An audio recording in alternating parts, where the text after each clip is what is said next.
નમસ્કાર મિત્રો, સ્વાગત છે તમારું ગુજરાત માહિતી યુટ્યુબ ચેનલમાં।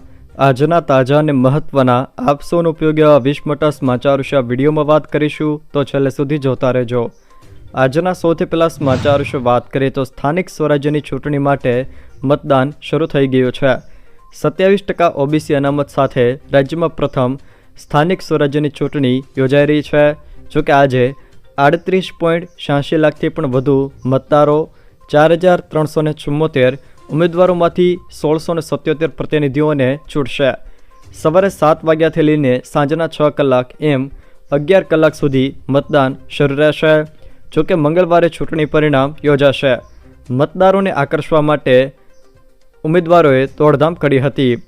જૂનાગઢ મહાનગરપાલિકા 68 નગરપાલિકાઓ 3 તાલુકા પંચાયત સહિત સ્થાનિક સ્વરાજ્યની સંસ્થાઓની સામાન્ય અને પેટા ચૂંટણી માટે આજે વોટિંગ થઈ રહ્યું છે। આ ચૂંટણી પ્રક્રિયા 19,84,730 પુરુષ મતદારો જ્યારે 19,01,410 સ્ત્રી મતદારો તથા 15 અન્ય વોટર્સ મતદાન કરશે। આમ કુલ 38,86,285 મતદારો છે। આ મતદાન દરમિયાન 5,000થી પણ વધુ ઉમેદવારોનું ભાવિ ઈવીએમમાં સીલ થશે। સુરતમાં શનિવારથી હેલ્મેટના કાયદાની ચુસ્ત અમલવારી। રાજ્યમાં ટ્રાફિકના નિયમોના કડક અમલ માટે તંત્રએ કડક કાર્યવાહી હાથ ધરી છે, જેમાં સુરતમાં ડ્રાઈવ શરૂ કરી દેવામાં આવી છે। હવે હેલ્મેટ ન પહેરનાર બચી શકશે નહીં। પોલીસ દ્વારા તેમના પર ડ્રોનથી નજર રાખવામાં આવી રહી છે। ખાસ કે 772 સીસીટીવીની મદદથી પોલીસ હેલ્મેટ ન પહેરનારની ઓળખ પણ કરશે અને ચલણ પણ ફાડશે। નિયમોનું પાલન ન કરનાર સામે કડકમાં કડક કાર્યવાહી કરવામાં આવશે। જોકે પોલીસે નિયમોનું પાલન કરવા અપીલ પણ કરી છે। બેંક કૌભાંડને લઈને બધી પોલ ખુલી। 122 કરોડની ઉપાચત મામલે ન્યૂ ઇન્ડિયા કોઓપરેટિવ બેંકના જનરલ મેનેજરની ધરપકડ કરવામાં આવી છે। મુંબઈની ન્યૂ ઇન્ડિયા કોઓપરેટિવ બેંક લિમિટેડના ભૂતપૂર્વ જનરલ મેનેજર હિતેશ પ્રવીણચંદ મહેતા પર મોટો આરોપ લાગ્યો છે। આરોપ છે કે કૌભાંડ હિતેશ બેંકના જનરલ મેનેજર અને દાદર ગોરેગાંવ શાખા માટે જવાબદાર હતા ત્યારે થયો છે। તેમણે પદનો દુરુપયોગ કર્યો છે અને બંને શાખાઓમાં ખાતામાંથી 122 કરોડ રૂપિયાની ઉપાચત કરી છે। દાદર પોલીસે આ મામલે કેસ નોંધ્યો છે। જોકે કૌભાંડ 2020થી લઈને 2025ની વચ્ચે થયું હતું। ખેતીની જમીન ભાડે આપતા મળતી આવકને કર મુક્તિનો લાભ નહીં। જોકે નવા આવકવેરા બિલમાં જોગવાઈ। સંસદમાં રજૂ કરાયેલા 2025-26ના બજેટમાં શહેરી વિસ્તારોમાંની ખેતીની જમીન ભાડે આપીને તેના પર ભાડાની આવક કરવામાં આવે તો તે ભાડાની આવકને વેરાપાત્ર આવક ગણવાનો નિર્ણય લેવામાં આવ્યો છે। તેમાં કર મુક્તિનો લાભ નહીં મળે। જોકે મહત્વનું એ છે કે ખેતીની આવકને વેરામુક્ત તરીકે શરૂ રખાશે, પરંતુ ખેતીની પ્રવૃત્તિને લગતા દસ્તાવેજોની હવે વધુ ચુસ્ત રીતે ચકાસણી કરવાનો નિર્ણય લેવામાં આવ્યો છે। આવકવેરા ધારા 1961ને રિપ્લેસ કરવા માટે સંસદમાં રજૂ કરાયેલા ઇન્કમટેક્સ બિલ 2025માં આ જોગવાઈ કરાય છે। ગરમી માટે તૈયાર રહેજો। ગુજરાતના વાતાવરણને લઈને હવામાન વિભાગ દ્વારા મહત્વની આગાહી કરવામાં આવી છે। હાલ ઉત્તર પશ્ચિમના પવનો ફૂંકાવાના કારણે બેવડી ઋતુનો અહેસાસ થઈ રહ્યો છે।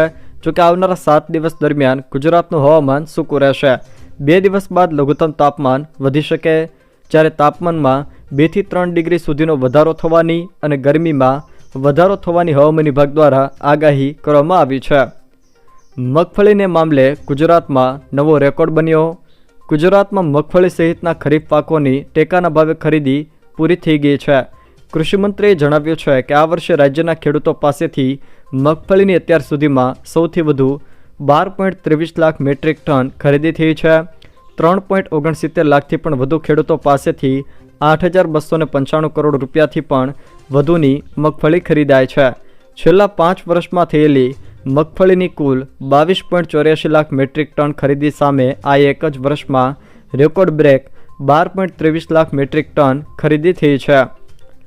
દબાણ દૂર કરવા મામલે રાજકારણ કરમાયું। અમદાવાદમાં છંડોળા તળાવની આસપાસ થયેલ દબાણ અંગે સત્તા પક્ષ અને વિપક્ષે પત્રો લખ્યા છે। આ મામલે ધારાસભ્ય અમિત શાહે ગેરકાયદેસર બાંગ્લાદેશી વસાહતો દૂર કરવા પત્ર લખ્યો હતો। જો કે વિપક્ષના નેતા શહેજાદ ખાન પઠાણે લખ્યું કે 2 વર્ષ પહેલાં પત્ર લખ્યો હતો, છતાં દબાણ દૂર ન કરાયા। આ મામલે દબાણ દૂર કરીને લેન્ડ ગ્રેબિંગ એક્ટ હેઠળ કાર્યવાહી કરવા માંગ થઈ હતી. જોકે તળાવમાં થયેલા ગેરકાયદે બાંધકામ કરી પાર્ટી પ્લોટ ભાડે પણ આપ્યા હતા. સોના ચાંદીના ભાવમાં ઘટાડો. સોના અને ચાંદીના ભાવમાં ઉથલપાથલ જોવા મળી રહી છે. જોકે સોનામાં 10 ગ્રામે ₹1400 સુધીનો કડાકો બોલ્યો, જ્યારે ચાંદીના ભાવમાં 2400 રૂપિયા સુધીનો ઘટાડો નોંધાયો છે. સતત વધતા ભાવ વચ્ચે સોના અને ચાંદીમાં રાહત જોવા મળી છે. સોનામાં 10 ગ્રામે ₹1450 અને ચાંદીમાં કિલોએ ₹2440નો કડાકો નોંધાયો છે. છેલ્લા 20 દિવસના સતત ઉછાળા બાદ ભાવમાં મોટો ઘટાડો નોંધાયો છે. વૈશ્વિક બજારમાં મોટી ઉથલપાથલ મચી છે. સતત ભાવ વધારા વચ્ચે ભાવ ઘટતા વેપારીઓમાં રાહત જોવા મળી છે. ભાવ ઘટતા બજારમાં ખરીદીની ચમક જોવા મળી હતી. અઠવાડિયાના અંતિમ દિવસે ભાવમાં રાહત મળી છે, ત્યારે હવે વેપારીઓને સોમવારની ખુલતી બજાર પર ધ્યાન રહેશે. જામનગરમાં ટ્રાફિક ડ્રાઈવમાં વિચિત્ર કિસ્સો સામે આવ્યો. બોલેરા ચાલકને હેલ્મેટનો મેમો અપાયો. સરકારી બોલેરો કારમાં ચાલકને હેલ્મેટ અંગેનો દંડ ફટકારવામાં આવ્યો. શહેરમાં સતત ચોથા દિવસે સરકારી કચેરી બહાર હેલ્મેટ અંગે ટ્રાફિક પોલીસ દ્વારા ટ્રાફિક ડ્રાઈવ યોજવામાં આવી હતી. જોકે તેનો મેમો હાલ વાયરલ થઈ રહ્યો છે. ગુજરાતના ખેડૂતો માટે અંબાલાલ પટેલે માઠા સમાચાર આપ્યા. જાણીતા હવામાન નિષ્ણાત અંબાલાલ પટેલ દ્વારા ગુજરાતના હવામાનને લઈને મોટી આગાહી કરવામાં આવી છે. તેઓએ આગાહી કરતા જણાવ્યું છે કે ગુજરાતમાં ફરી વાદળછાયું વાતાવરણ આવી શકે. નબળા પશ્ચિમી વિક્ષેપથી વાદળો આવી શકે છે. તારીખ 17થી 19માં ગુજરાતમાં વાદળછાયું વાતાવરણ રહી શકે. 22થી 26માં ફરી વાદળછાયું વાતાવરણ રહી શકે. જોકે ખેડૂતો માટે અંબાલાલ પટેલ દ્વારા ખાસ સૂચના આપવામાં આવી છે. ખેડૂતોના ખેતીના પાકો પર થઈ શકે છે. જીરા અને ઘઉં જેવા પાકમાં અસર થઈ શકે છે. જોકે તારીખ 17થી લઈને 19માં પવનનું જોર જોરદાર રહી શકે તેવું પણ અંબાલાલ પટેલે જણાવ્યું છે. નવી દિલ્હી રેલવે સ્ટેશનમાં દુર્ઘટના. નવી દિલ્હી રેલવે સ્ટેશન પર નાસભાગ જેવી સ્થિતિને કારણે મહાકુંભમાં જવા માટે ભીડ એકઠી થઈ હતી, જેના કારણે નાસભાગ જેવી સ્થિતિ સર્જાતા દુર્ઘટના સર્જાય છે. નવી દિલ્હી રેલવે સ્ટેશન પર શનિવારે એટલે કે 15 ફેબ્રુઆરી 2025ની રાત્રે 10 વાગ્યાની આસપાસ પ્લેટફોર્મ નંબર 14 પર દોડભાગમાં 14 મહિલાઓ સહિત 18 લોકોના મૃત્યુ થયા છે. જોકે અનેક લોકો ઇજાગ્રસ્ત પણ થયા છે, જેને લઈને દિલ્હી પોલીસે પુષ્ટિ કરી છે. મહાકુંભમાં જવા માટે ભીડ એકઠી થઈ હતી. જોકે આ નવી દિલ્હી રેલવે સ્ટેશન પર નાચભાગ જેવી સ્થિતિ સર્જાતા આ દુર્ઘટના સર્જાય છે. પોલીસ ભરતીની તૈયારી કરતા ઉમેદવારો માટે સારા સમાચાર. હાઈકોર્ટમાં સુનાવણી દરમિયાન સરકાર દ્વારા સોગંદનામું કરવામાં આવ્યું છે, જેમાં સપ્ટેમ્બર 2026 સુધીમાં 14,283 પદ પર ભરતી કરાશે. 2 વર્ષમાં 25,660 જગ્યાઓ ભરાશે. હાલની શરૂ ભરતી તેમજ આવનારી ભરતી એમ કુલ 25,660 જગ્યાઓ પર ભરતી કરાશે.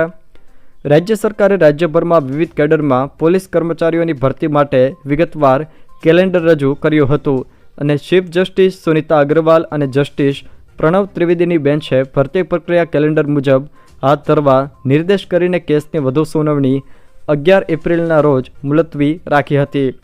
કાયદો અને વ્યવસ્થા જાળવવા માટે પોલીસ વિભાગમાં ખાલી જગ્યાઓ ભરવાના સુપ્રીમ કોર્ટના નિર્દેશોના આધારે બેન્ચે સો મોટો PILની સુનાવણી કરી હતી. ગયા અઠવાડિયાની સુનાવણીમાં બેન્ચે રાજ્યને પોલીસ સ્ટાફની ભરતી માટે કેલેન્ડર રજૂ કરવાનો આદેશ આપ્યો હતો. કપાસના ઉત્પાદનને લઈને ગુજરાતને ફટકો લાગ્યો. કપાસ ઉત્પાદન મામલે ગુજરાતને ફટકો પડ્યો છે. કોટન એસોસિએશન ઓફ ઇન્ડિયાએ શરૂ સિઝન માટે કપાસના ઉત્પાદનનો અંદાજ ઘટાડીને 301.75 લાખ ગાંસડી કર્યો છે. તેની ખરીદીની ડિમાન્ડ વચ્ચે ઉત્પાદનમાં અંદાજમાં ઘટાડો થયો છે. ગુજરાત અને પંજાબમાં કપાસના ઉત્પાદનમાં ઘટાડાને કારણે આ થયું છે. મહારાષ્ટ્ર કપાસના ઉત્પાદન મામલે પહેલા, ગુજરાત બીજા અને તેલંગાણા ત્રીજા ક્રમે રહેશે.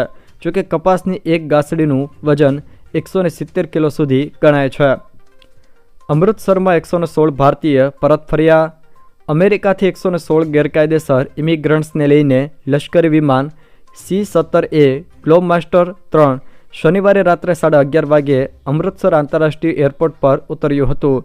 આ બીજી બેન્ચ હતી. શરૂઆતમાં 119 ઇમિગ્રન્ટ્સને દેશ નિકાલ કરવાના અહેવાલો હતા. પંજાબના 65, હરિયાણાના 33, ગુજરાતના 8, ઉત્તર પ્રદેશ, ગોવા, મહારાષ્ટ્ર અને રાજસ્થાનના 2 અને હિમાચલ પ્રદેશ, જમ્મુ કાશ્મીરના 1 લોકોનો સમાવેશ આમાં થાય છે. આ વખતની મહાશિવરાત્રિ ખાસ 26 ફેબ્રુઆરી મહાશિવરાત્રિનો પર્વ છે. આ મહાશિવરાત્રિએ 60 વર્ષ બાદ દુર્લભ સંયોગ બનવા જઈ રહ્યો છે. આ વખતે મહાશિવરાત્રિના દિવસે ત્રિગ્રહી યુતિ યોગ બની રહ્યો છે. જ્યોતિષશાસ્ત્રીઓના મુજબ આવો અદ્ભુત સંયોગ 60 વર્ષ પહેલાં બન્યો હતો. જોકે આ સંયોગ પૂજા માટે પણ ઘણો શુભ છે. તે ઉપરાંત આ જ દિવસે પ્રયાગરાજમાં મહાકુંભનું છેલ્લું મોટું સ્થાન છે. મહાશિવરાત્રિ પર ભક્તો ઉપવાસ રાખે છે અને શિવજીના ચરણે જાય છે. કેજરીવાલની મુશ્કેલીઓ વધી, શીશ મહેલની તપાસના આદેશ અપાયા. આમ આદમી પાર્ટીના રાષ્ટ્રીય સંયોજક અરવિંદ કેજરીવાલની મુશ્કેલીઓ અટકવાનું નામ નથી લઈ રહી. પહેલાં દિલ્હીમાં પોતાની બેઠક સાથે સત્તા પણ ગુમાવી દીધી અને હવે શીશ મહેલની ઘટના પણ તેમનો પીછો છોડતી નથી. આ સંદર્ભમાં સેન્ટ્રલ વિજિલન્સ કમિશને સેન્ટ્રલ પબ્લિક વર્કર્સ ડિપાર્ટમેન્ટને 6 ફ્લેગસ્ટાફ રોડ, સિવિલ લાઇન્સ ખાતે આવેલા કેજરીવાલના સત્તાવાર નિવાસસ્થાન શીશ મહેલના નવીનીકરણ અને વિસ્તરણ દરમિયાન બાંધકામના ધોરણોનું ઉલ્લંઘન થયાના આરોપોની વિગતવાર તપાસ કરવાનો નિર્દેશ આપ્યો છે. જેમાં એવું કહેવામાં આવ્યું છે કે 40,000 ચોરસ યાર્ડ એટલે કે 8 એકરમાં વૈભવી બંગલાના નિર્માણ માટે મકાન નિયમોનું ઉલ્લંઘન કરવામાં આવ્યું હતું. ગુજરાત પોલીસ ભરતી બોર્ડનું એક્સ એકાઉન્ટ શરૂ. ગુજરાત પોલીસ ભરતી બોર્ડનું ઓફિશિયલ એક્સ એટલે કે ટ્વિટર એકાઉન્ટ લોન્ચ કરાયું છે. ગુજરાતમાં પોલીસની ભરતી પ્રક્રિયાની સત્તાવાર માહિતી આ @GPRB GNR એકાઉન્ટ પર અપાશે. ભરતી પ્રક્રિયા સાથે સંકળાયેલા ઉમેદવારોને આ એકાઉન્ટ પરથી તમામ માહિતીઓ મળી રહેશે. જોકે અધિકૃત જાણકારી અને સૂચનાઓ મેળવવા માટે ફક્ત આ ઓફિશિયલ એકાઉન્ટનો જ ઉપયોગ કરવા અપીલ કરવામાં આવી છે. જો મિત્રો આ વિડીયો તમને પસંદ આવ્યો હોય તો વિડીયોને લાઇક કરો, તમારા મિત્રો સાથે શેર કરો અને જો તમે અમારી ચેનલમાં નવા હો તો ચેનલને સબસ્ક્રાઈબ જરૂર કરજો જેથી અમારા આવનારા તમામ વિડીયોની માહિતી તમારા સુધી પહોંચી શકે.